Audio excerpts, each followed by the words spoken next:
Straight away. You have to come. Yep, very good. Thank you. Jess, it's empty. Just a prop tonight. Thanks for the coffee, Jess. That's great. I'm really appreciated around here, you can tell. My wife won't hear of it. She's of the opinion that the Lord's way is the best. OK, but they're talking about having kids. And we know the Lord's way. He sends an angel. That's a really boring way. Second letter tonight.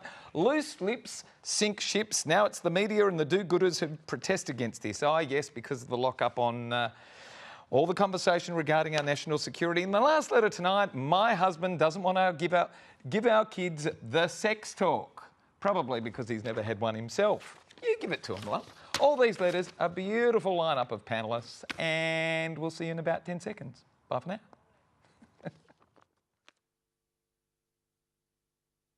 Got a problem, big or small, would a miracle be nice? Our motley crew is back, churning out advice. You might even laugh a bit in the following half hour. Park your backside on the couch, cause baby it's time for Sweet and Sour. Right here on Sweet and Sour. It's time for Sweet and Sour. Good evening everyone, welcome to Sweet and Sour. Lovely to have your company. Gary Mitchell with you for the next half hour and a terrific load of passengers, I was about to say. We're all on a trip tonight and they're all beautiful. First up, hello Candice. Hi, nice to be here. What a beautiful lineup. What a fantastic start. Sorry, this is terrific. Who, what, where? Oh, yeah. Hello, my mate. What's up, pal? All my favourites tonight. Oh, well, you know, I bet you say that to all the panellists. I don't say it to Max K. But he's one of my favourites. No. How are you, mate? Good. How are you? Always good. Good. What's happening in the world? Just, you know, doing some entertainment, doing some lifestyle. Free plug for watoday.com.au. Give it a click or something. That'll do. Keep me in a job. Thanks. OK, we can do that. Hello, Nicola. Hi. What's new in the world? I'm doing some writing. Oh, what are you writing? Yes, I am writing a film. Ooh. And it's a love story and there's no zombies. Oh, It's the kind of film that I want to act in. Right, OK. Well, do we know the title of it yet? No. You haven't decided? No, but she's full of great titles. There is dancing. He doesn't make me dance in my pants. Dance my pants. And Jesus, don't you tell me what to do with my junk. Yeah. So those are going on the list. I like it. Geez, we'll look forward to rushing out and buying tickets for that one. Producer credit? Absolutely. Hello, Sian. Hello. How are you? I'm not too bad. Where How you been doing stand-up? Lazy Susan's Comedy Den. Oh, that's at just across the road Brisbane from Hotel. me. Yeah, it's lovely. It's a lovely place there, upstairs. Upstairs? There's also Comedy Lounge, which down in Freo and also at the Charles Hotel. That's not across the road from me. No. All good? Yeah, it's pretty good. Packing them out? Yeah. There's comedy almost every night. It's amazing now, isn't it? This is in Perth we're talking about for our Eastern States viewers. Yeah, although sorry, they don't guys call missed out. themselves Eastern States people because they're just they're the centre of the world. They're just so the people. To us, They're the you're the people. Eastern States.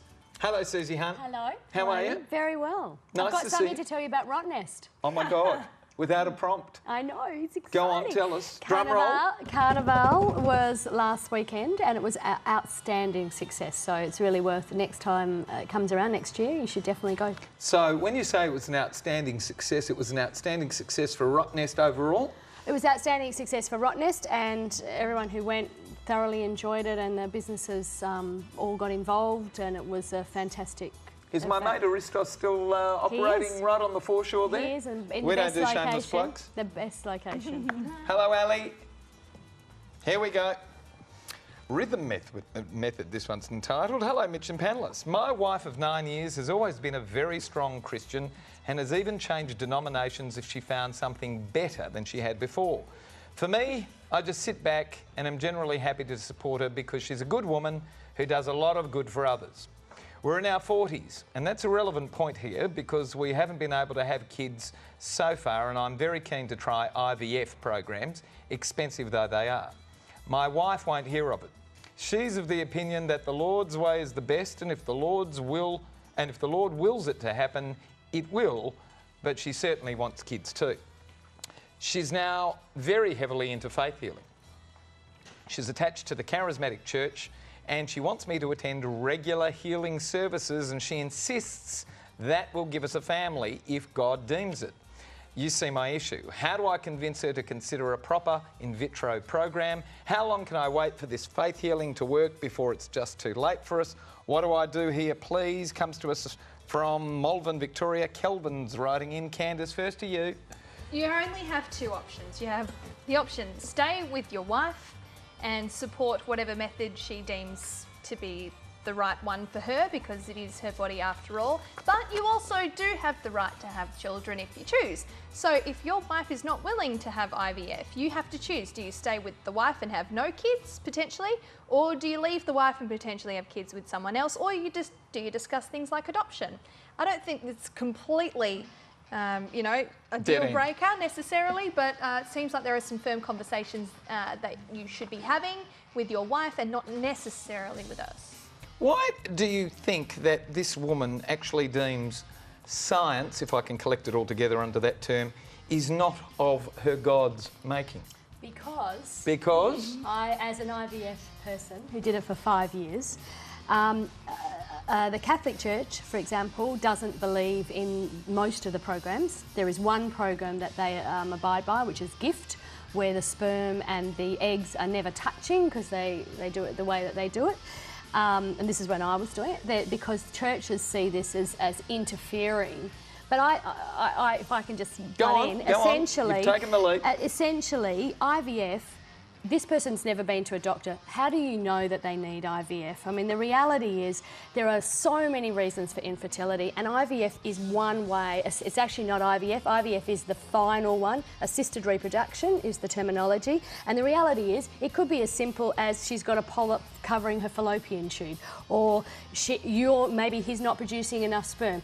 My idea is to go straight to the GP and say to your wife, look, I really love you, I want to be with you, can we just see if the mechanics are working? And I like... What if the mechanics are not working? Well, but I like... The adoption? Often, it's like getting your car serviced when you go on a camping trip. You get yourself cleared out, you check everything's okay, and then you work it out. And then when you're talking to a GP, then you talk about, well, what are the other options? And IVF might be one of the options. But there are lots and lots of ways of falling pregnant other than going to the full-on type, which I went through those, and it's a pretty harrowing ride. I don't believe she wants children, to be honest with you. She's in her 40s, and if she hasn't done something, really, it's not an urge of hers. Cool. Sian? What do you do here? Religious nutters? Yeah, this is so not my area because I don't want children. That's all right. Just be happy to offend everybody. You don't want kids? No idea. No, I really don't. That's like a whole separate show. show. Can you write us a letter? We want to discuss your issue. Yeah, I think... But he does, and he says she does. Well, that's the thing. I think, you know, if her idea is like, no, it's the Lord's way, you know, if she thinks that way, then who does she think maybe helped the scientists develop the science behind things like in vitro fertilisation? Like, you know, God perhaps gave them that idea to help them with that. I'd be using that angle. Yeah, I think go to the doctor. I don't think there's anything wrong with going to the doctor. No. Nick? The women on the panel have been incredibly wise. I think it's all very good advice. My mum went to a faith healer and got a lot of success out of it. Really? Yes. It hasn't worked for pregnancy, but for hasn't some worked other so far, illness. though. You know, he's not going yet. It doesn't sound like he's actually going to the faith healers yet. So take the plunge, go to the faith healer, get your stuff checked out. And, you know, the main thing is that it's consent, it's her body, she gets to decide. So you support and love her, and that's your job. Why wouldn't you do a deal? He goes to the faith healing and the blessings and whatever. If it doesn't work, very quickly, go elsewhere. It's as simple as just finding out if there's a problem. There may not be a problem. Maybe it's about ovulation. Sure. When we come back, it's that simple. We're going to be collecting metadata. Aren't we? We are. See you soon. Don't go away. What does that mean? I know. It's all big.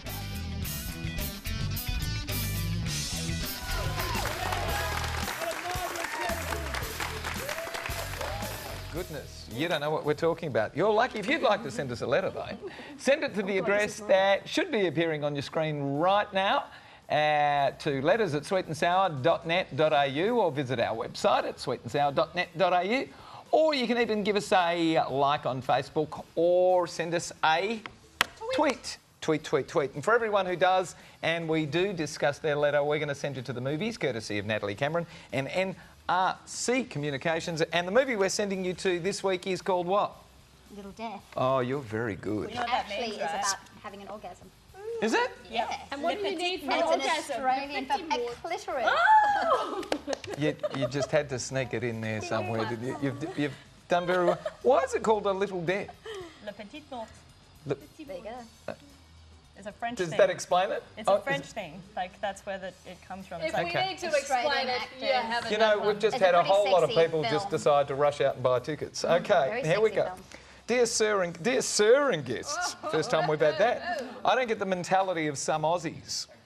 What's all the hoo-ha with the government collecting metadata and tightening media access to potentially sensitive national security areas? We're in a period of unprecedented levels of national threat that's proving very real. And to keep us safe, the government wants to collect the metadata of sites that the population accesses. It's for our benefit and safety, yet we have fools who say our privacy is being trampled upon. Well, I say crap, and I'm happy that the government wants to check up on sites I'm visiting because they're all reflective of my good citizen status. We all know some don't have good intentions where it comes to the welfare of their fellow human, and this is a very valid means of catching them out. And I certainly have no issue with the media being locked out of national security issues. So much can be jeopardised. We used to have and understand the adage, loose lips sink ships. Now it's the media and the do-gooders who protest against this. How do we get the media and the do-gooders to back off for all our sakes? And it comes to us from Paul of Mount Clermont in WA. Thank you, sir. That's lovely of you to write in. Suzie, you're first on this one. Well, Paul... Be respectful. First of all... He addressed me as sir. He deserves it. Yes, Sir Gary. First of all, I think we should be probably referring to my learned journalist friend down the end there. But I think it's through a strong media that we are safe, not from securing secrets so we don't know what's actually happening. It's through strong media, and it concerns me that every day when I open our local rag, Paul, and you have the same one, and all I read about is reality TV stars and who's been taken off the channel of that newspaper and the previous night. The mindless fodder as the paper gets skinnier and skinnier and we have no information. I, like many, have taken to the internet to read my news, and I read papers from around the world, so I can actually look at lots of different opinions and then make my own opinion. I honestly believe that if people are actually fighting and protesting to get information from their government, we should not be going down this track. And it really concerns me that we know nothing about those refugees on the islands. It's disgusting that we know nothing, and it really upsets me. So you're interested in the media's pursuit of forensic... Yes, I do. And it knowledge. concerns me that the ABC, for example, is going to lose funding, so they can't do those investigative stuff. I'm not saying that every one of them is right, but I'm saying it's with a strong media that we can protect ourselves. Protecting all this information and us not having any information is not acceptable to me. Sian, loose lips sink ships. That was always the adage, and I remember that growing up too. It was something that came out of World War II, I think, or maybe World War I. No, I think it was initially World War I. Yeah. And they used it for World War II. Why does that not apply now, or does it?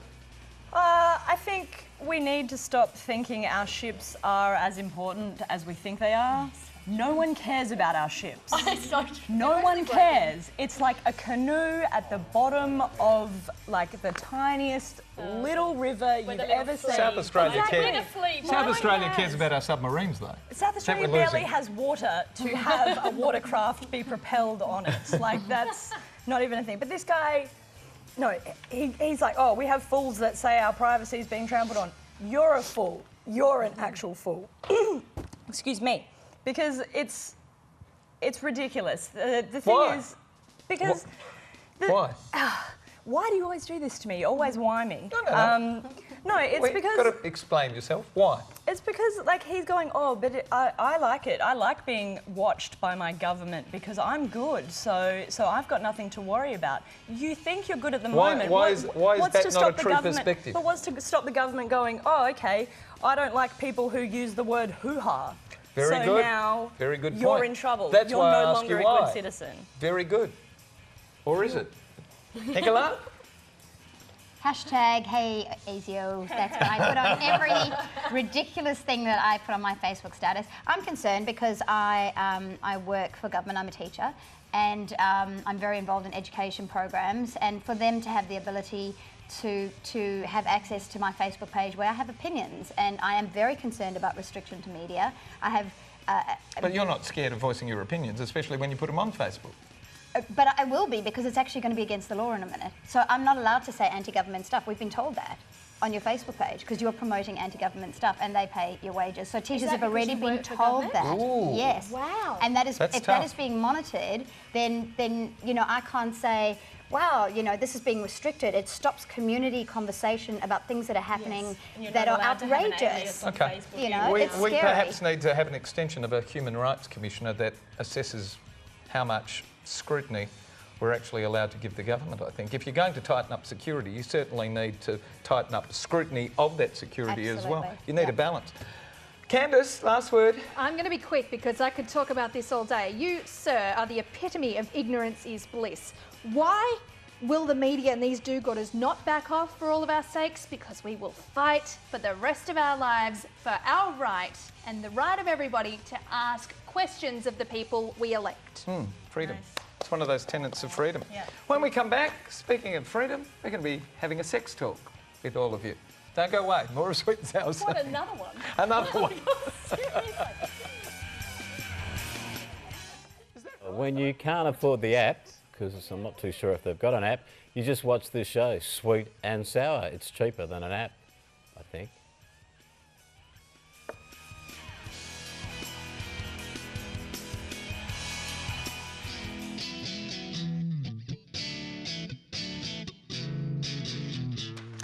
Welcome back, dear guests. My husband doesn't want to give our kids the sex talk, but it's his job because they're both boys.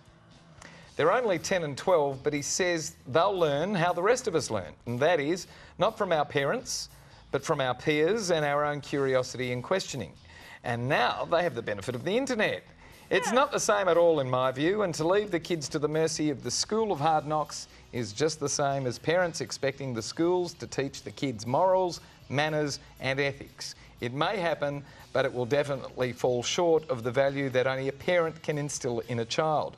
What's the worst that can happen by leaving the kids without their sex talk? And it comes to us from Karen of Burnside. Hey, Burnside, South Australia. It's a very nice suburb. Is that? Burnside. Okay. Yes. Well, you've got some strange people living in Burnside. They don't want to Well, give their kids sex talks. Yeah, I think it's a bit ridiculous that she expects her husband to do it just because they're boys. Like, What's wrong with that? Well, why can't she do it as their mother? Like, So assuming. if he's going to wimp out, there's no excuse for her not to. I don't think so. No. Like, what? Why is she? Has she got no understanding of how it happened? Oh, clearly she's got two kids. She knows a bit about how And it her happens. husband's uncomfortable. But shouldn't he just man up and go and sit down with the boys? Why can't she woman up? Well, she probably can, but she thinks it's her job. Whose job is it? I think it's them as a couple could probably sit down with the children together. Do it together. Yeah. Hold his hand. That's how it happens. Very good. That's how it's... Okay, Suzie. Well, That's how it I think she needs to woman up or whatever. I think you're being a bit of a dick. You are the person as the mother who actually is always there nurturing at You're this giving age. him a free ride, though. Now, hold on a minute. She's at this age, at 10 and what are they? 10 12. 10 and 12. This is the time when the mother's been nurturing. Often they'll feel more comfortable with the mother, but if it's the guy or the woman, it doesn't matter. But someone has to do it. I don't think you know, Karen, that they actually do it at school as well. The best thing I'd suggest, if you really feel uncomfortable, They do what at school? They talk about sex in thank year you. 6 Okay. and year whatever, you know. But go to the local library, get some really good picture books, sit down, ask the kids what they know. They'll tell you a whole lot of stuff, and you'll be quite shocked, and then you can straighten them out. How old were you when you had your sex talk? Me? Oh, Did you no, get one? No, of course not. But I've got 4 children, and I've done the sex You didn't talk need 4 one. times, for God's sake. Did you get one? A sex talk? She did neither. What is the? Oh, You right, have to explain smarty. it to me after the show. Candice, I was about 5 when my parents gave me the sex Jesus. talk. No, it was are you really sure helpful. it was a sex talk? Yeah, it was really helpful because my mother was pregnant with my brother and I wanted to know where it came from and I understood where it came Very from. clever. And I was kind of Do it colouring, I was early. probably colouring in like this and I was like, where did my brother come from? And she's like, you know, my vagina. And I'm kind of like, okay, cool. You know, Yeah. so It no, is no how it big. When you're a starts. kid, you're just kind of like, yeah, whatever, that's fine. Yeah. No issue. What is the worst that can happen by leaving the kids without their sex talk? AIDS. Yeah, and all AIDS sorts can of happen. things. All That's sorts the worst. of terrible things can happen. You want to make sure you're controlling this flow of information. is my kind of suggestion. And it's something you should do as a couple. Yes, if you end up doing more of the talking, that's fine, and he can sit in the moral support role, whatever. You both need to, I don't think it's a mum or a dad role. It's a both role. Someone has to do And it, though. supplement I like it- that suggestion. and Take him by the supplement hand, with do it school. together. It's not the teacher's responsibility, it's your responsibility.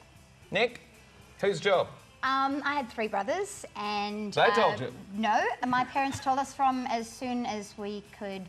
Collectively. Yes, they were books. Where did I come from? Oh, They yeah, we were had that too, beautiful. actually. What's happening to me, which are great books. There were, and I think this is 10 and 12 is late in the picture. I think she's Oh, left it really? too late. Yep. A 12-year-old, I could probably tell you, has probably seen some level of porn on the internet at this stage. And that's definitely not where you want your children to be learning any skills So or what safety. age? Candice was 5. We It's grew not up. one chat. It's you not.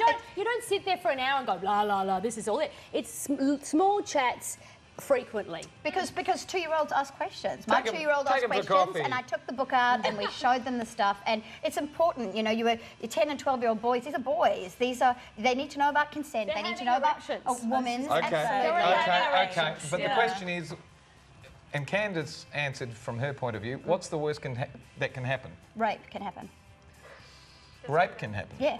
Teen pregnancy. Don't teach about Not consent. them. Don't teach about respect for women. This is what that's when you have that talk. You go, this is the anatomy of it, but that's the smallest part of having these things. You want to keep sexual dialogue open with your children so they can come to you and they can go, I have this problem. Am I okay? Is there something wrong with me? I'm gay. I have these fantasies. You want to keep that dialogue open. You want them to be safe. And it's Start something early. that goes right They to haven't the started early though. They're now 10 and 12. Well, Never too late. they will know some stuff, and it's probably wrong. Okay. Maybe sit So down and find out what they know. Yeah, that's why and you then- ask them. don't waste Ask any more them time. Conversation. Do you like this letter to give away the pair of limited edition Sunnies courtesy of Alon Treves and Aussie Opticals? I think I do. You think you do? Oh, I don't know. You do? Ask All somebody right. else. Wait, I have to think about I it. think I do. Candice? This one. You like this one? Okay, so we've got 1.5, I think, for this one. Suzie, which one do you like? Well, I like number 1. Rhythm Method. My wife of 9 years, and she wants faith healing. I feel a bit sorry for him. All right, Sian. Yeah, I think number 1 needs some sunnies as well. Coming back to you. Which one do you like? Number one or number 3? Number one. one. Coming out. Yeah. Sorry, Candice. Sorry, No, coming I out. have the wrong opinion. Coming out to Kelvin of Melbourne in Victoria. A pair of limited edition Sunnies, courtesy of Alon Treves and Aussie Opticals. We've got to go. No more letters. Done. Dunsky. We'll see you soon. Oh, always around. You know, kind of the ring in.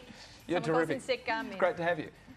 January and book or movie. Film, yes, Movie. movie. You have to write a it's a screenplay love story. first, don't you? It's a love story. Oh, and then you have all the hassles with trying to get it financed Can you and all imagine that. women directing love scenes? It's going to be amazing.